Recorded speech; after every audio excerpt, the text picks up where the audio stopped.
Alright, Shalom. First and foremost, I want to give our praises, honor, and glory to Yahweh, Ba'ashem Yahushai, Ba'ashem Harakah Kodash, to the apostles and elders of great millstone salutations to the brothers that push this truth week in, week out, to the four corners. To the brothers and sisters that believe and follow this truth in sincerity, we say Shalom. To the house of David, which by default is the kingdom of heaven, say to you Shalom. Alright, this is your brother Daniel from West Trinidad GMS. Doing a video, on this video here is it's a video on Ice Cube. As you can see, the headline is Ice Cube connects Diddy, Oprah, and Jamie Foxx. Right, so there's more information coming out on right Esau Edom, which is the so-called wicked, which is our people. Who is using our people, in on these platforms, in these secret societies, to do all sorts of wickedness, and it's all coming out in the open. American skirts have been lifted in these last days. A lot of wickedness is coming out. A lot of people is being exposed. And here we have Ice Cube now coming into the court proceedings and giving, unannounced, he into these the court proceedings of Diddy, and exposing a lot of people, right? A lot of people in these secret societies, because we know Esau Edom is sworn by secrecy. This is how he this is how he rules. This is how he conquers. A lot by their secret societies, and by they are sworn by secrecy and control. A lot of wickedness are going on with our people, because they did what they made an agreement with the heathen, to do as it says in the Apocrypha. I think it's the Maccabees. Our people, they agree with the heathen, to do as the heathen, right? So a lot of our people are being exposed of the wickedness that in these secret societies that are taking place in the world today, right? And we're gonna run the video and listen to what they have to say, what the things that Ice Cube did, what he said, or who he exposed. Right, we're gonna listen a bit, and I'm gonna bring out one or two scriptures, and we're going, hopefully it's edifying, right? So let's go.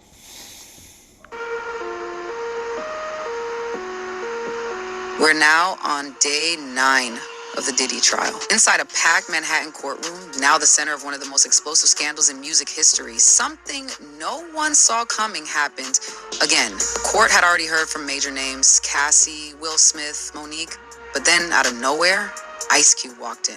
And the energy shifted instantly. He didn't show up to make a scene. He wasn't chasing cameras or headlines. He walked in with purpose. And in his hands was a folder. Inside were connections, names, voice memos, and paperwork that made the entire courtroom go dead silent. But in that moment, everyone realized this wasn't just about Diddy anymore. What Ice Cube was exposing was a system. One that didn't just protect power, it enforced it. A system built on silence, fueled by fear, and designed to reward obedience. This wasn't about fame.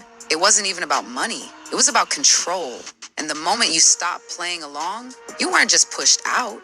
You were erased. For years, people whispered names: Jamie Foxx, Oprah Winfrey, Quincy Jones. But now, those whispers had evidence. And the one bringing it forward was Cube. Reporters barely had time to process it. The flash of cameras, the shuffle of papers, Diddy's lawyers trying to keep composure. And then, boom, the doors opened. Ice Cube, eyes locked forward like he'd been waiting for this moment for a long, long time. The tension hit like a wave. Some jurors sat up straighter, eyes locked forward. Even the judge paused for a second, clearly caught off guard. And when Diddy finally looked up and realized who had just entered, his whole expression shifted. "I wasn't invited," Cube said. "I came here on my own." The judge nodded. And in that moment, Cube started talking. The judge gave a small nod. And just like that, Ice Cube began to speak.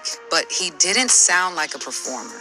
Not like a rapper, not like the movie star people knew. He spoke like a man who had been carrying a secret for years and was finally done staying quiet. He looked straight at the jury and said, "Some of y'all didn't realize I was not part of their inner circle. That's what pissed them the most." The room went silent. What came next didn't just rattle the courtroom. It cracked open an illusion that had protected the powerful for decades. Cube started with the club.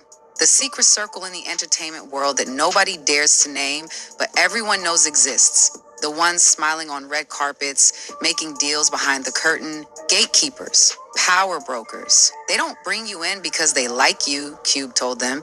They bring you in to control you. And if you don't play along, that's when it starts. He turned his eyes toward Diddy, who sat there visibly shaken. They cancel your meetings, they plant fake stories, they start rumors, they make calls you never hear, but you feel the impact. Cube said he watched it happen for years. Real artists, good people invited into a golden circle, given a taste of success, then told to kneel, told to sign the paper, play the part, smile for the camera. And if you say no, you don't just lose jobs, you disappear. And then Q said it straight. Diddy wasn't just in the circle, he was the one pulling the strings. Jurors leaned in, the gallery went still, even the judge looked like he needed a moment to process what had just been said. He leaned forward and asked, "Do you need a break?" Cube didn't even blink. He shook his head, turned back to the jury and said, "You want to know why I'm here? Because they tried to break someone I respect? Jamie Foxx." That's when the next secret drops, and trust me, it's just getting started. One celeb after another comes forward, and the chaos is just warming up. Reporters stopped writing. Heads turned. Cube explained how it all started the way it always does. Friendliness. Open invites, private parties, random phone calls from people you never thought would have your number. Jamie was rising fast. His talent is undeniable. And that's when they took notice. First, it's a compliment, Cube said. Then favors. Then it becomes controlled. He told the court that Jamie confided in him quietly, carefully, with fear in his voice. "They treat you like family," Cube said, "but only if you play the game. And if you don't," he let this silence answer. Cube spoke about the infamous basketball parties, the blacked out SUVs, the no phone rules, the strange guests. It wasn't just basketball, he said. It was a test to see who you'd obey, who you'd question, and who you'd protect. Jamie always stayed respectful, smiled, played it cool, but he never gave in completely.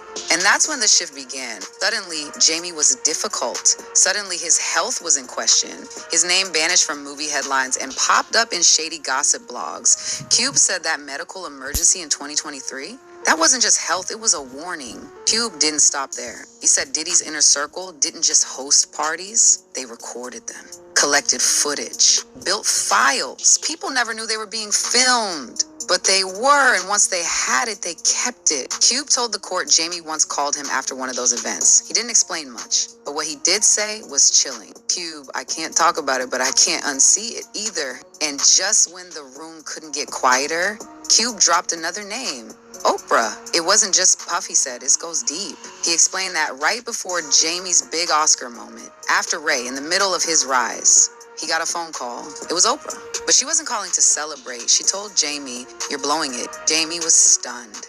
He thought she was reaching out with support. Instead, she told him to pull himself together and said she'd be introducing him to someone who could help. That someone was Quincy Jones. Cube said he didn't need to explain who Quincy was. Everyone in Hollywood knows, he said. On the outside, he's a legend, but behind the scenes, he's feared. Oprah brought Jamie to Quincy's house. But it wasn't a celebration, it wasn't advice, it was something else entirely. Jamie told Cube it was one of the strangest nights of his life. He said it didn't feel like help, it felt like training, like he was being prepped for something. Cube said Jamie never fully explained what happened that night, but the look in his eyes when he tried to, that was enough. Oprah called it responsibility, Cube said.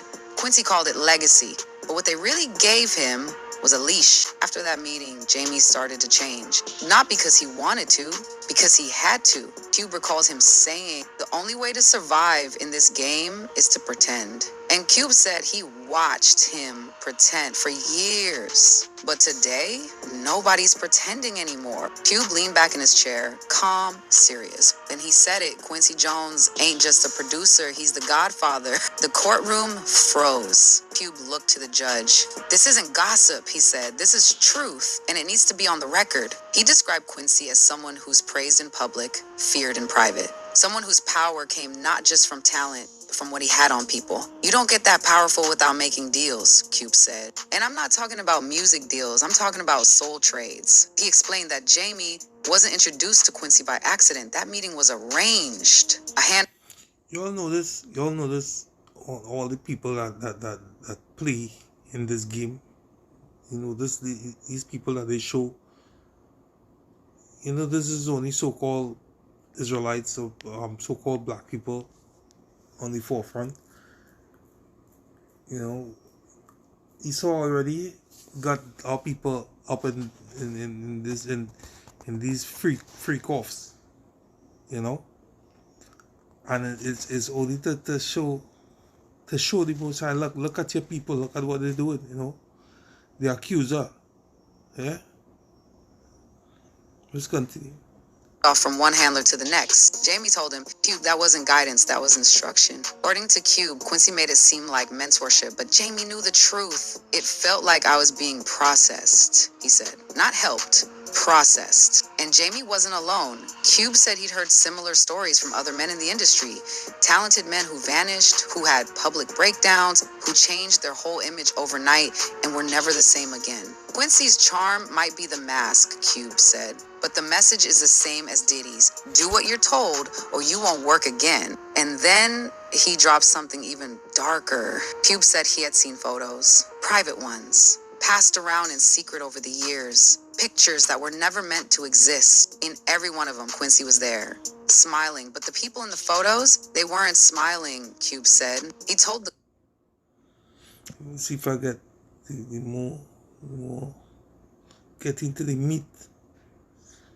Something they said, you know.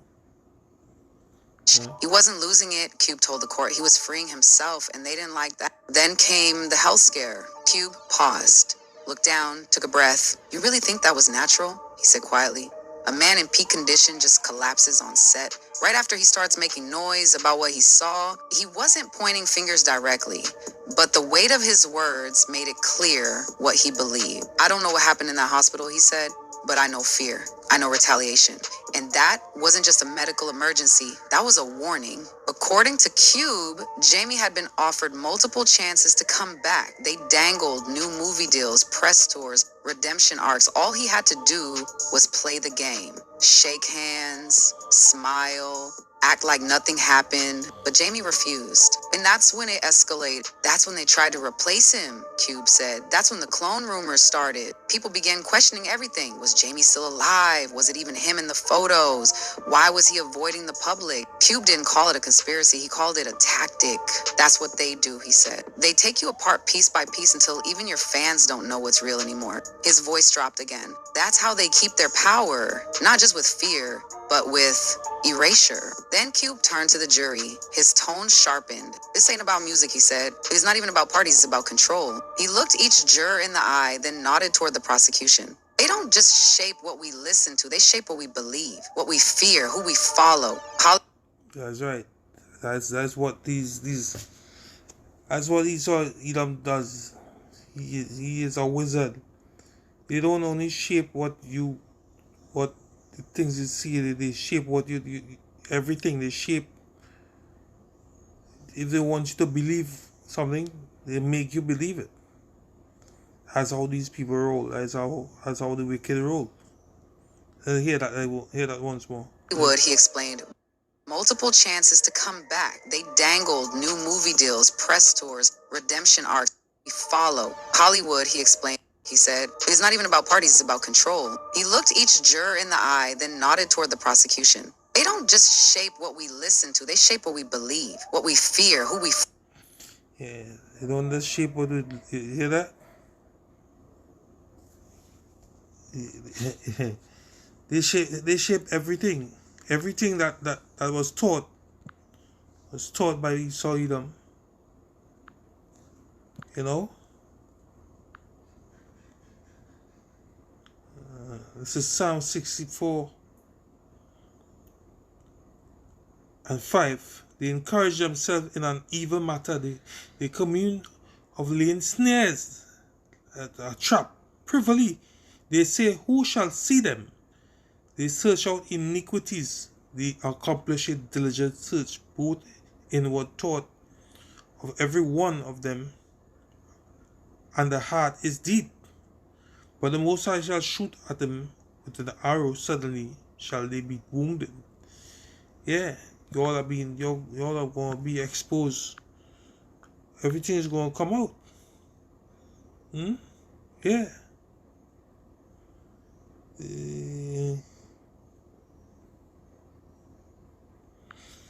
Everything is going to come out. 26.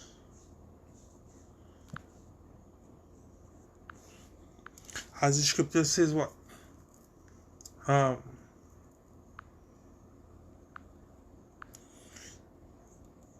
26. The skirt's going to be lifted up, meaning everything is going to be exposed. Going to be outside for everyone to see. This is Jeremiah 13 and 25. This is thy lot, thy portion of thy measure. For me, said Yahweh, because thou hast forgotten me and trusted in falsehood. Therefore I will discover thy skirts upon thy face, that thy shame may appear. Right? And that is what's happening right now with all these secret societies and all these things that Jake into is being exposed. Right? All these freak offs and all these abominations that taking place, the Lord is going to expose every one of them, before he bring down this place. Right?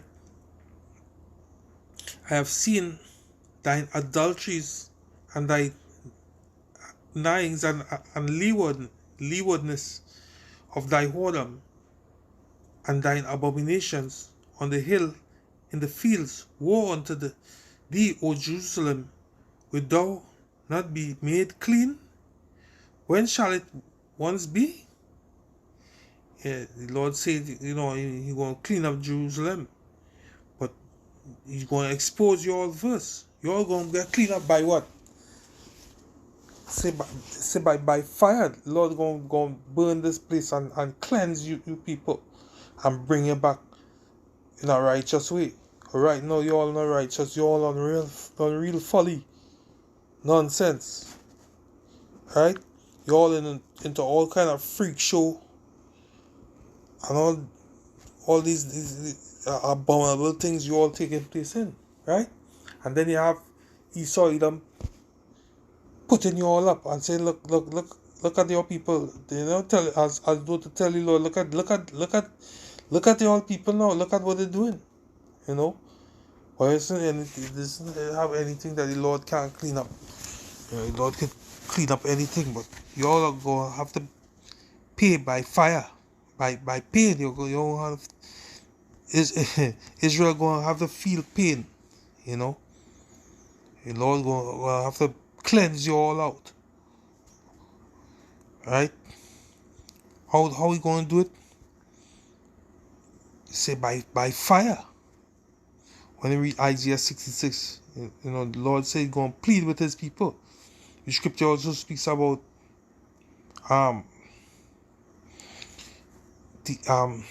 dealing with his people first, you know, bringing judgment upon Israel first. And if you bring in judgment upon Israel, think about all the other nations and what they do. Think about their judgment. You know, their judgment is not. It is going to be harsh, right? But you, Israel, the Lord, you gonna get right. But the Lord, he had to go through some trying times. You know, for all these things that is happening upon the face of that the Lord is exposing. All these, you know what I mean? Israel is on the clean right now, right? And with that, you know, you all could go and watch the video. You could go and take it in, you know. The whole thing of the video here is Ice Cube connects Diddy, Oprah, and Jamie Foxx courtroom left speechless. You know, you all could go up and look at it, you know, and get everything out of it. But with that, hope this lesson was edifying, some sort, you know, to the body, to the elect. Give all praises, honor, and glory to Yahweh, Ba'ashem, Yahushai, Ba'ashem, Rekakadash. Double honor to the apostles and elders of Great Millstone. Salutations to the brothers that push this truth week in, week out to the four corners. To the brothers and sisters that believe and follow this truth in sincerity. And to the house of David, which by default is the kingdom of heaven. This is Brother Daniela. Till next video, see Shalom. Mawat Lababal to this place.